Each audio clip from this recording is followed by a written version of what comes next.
Ал балалар, бүгін біздің ұйымдастырған іс-әрекеттің тақырыбы нан түрлерімен танысу.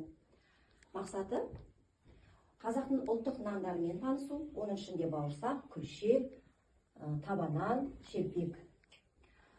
Оны құрметтеу, ысырап етпеуге тәрбиелеу. Ал балалар, сабақты бастамас бұрын шаттық шеңберден бастайық. Кәне орнымыздан тұрайық. Сәлем әлем. Сәлем әлем. Сәлем күн. Сәлем күн. Сәлем нар ел. Сәлем нар ел. Сәлем түн. Сәлем түн. Бейбіт өмір. Бейбіт өмір. Бақыт бақ. Бақыт бақ. Жайна досым. Жайна досым. Жадырап. Жадырап. Жарайсыңдар, отыра қойыңдар. Ал балалар, енді мына тақтаға назар аударайықшы балалар. Мына жерде не көріп тұрмыз? Бауырсақ. Бауырсақ, мынаушы. Күлшек. Мынаушы. Шелпек.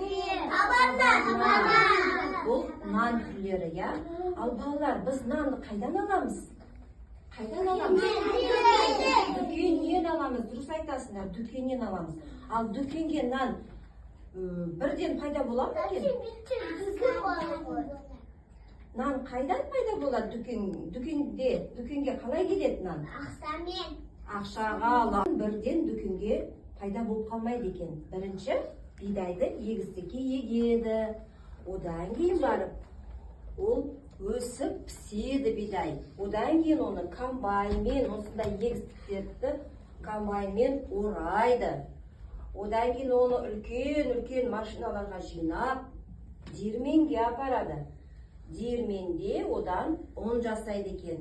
Ал ұннан біз қамыр илейміз, я? Сөйтіп түрлі нан жасайды екенбіз.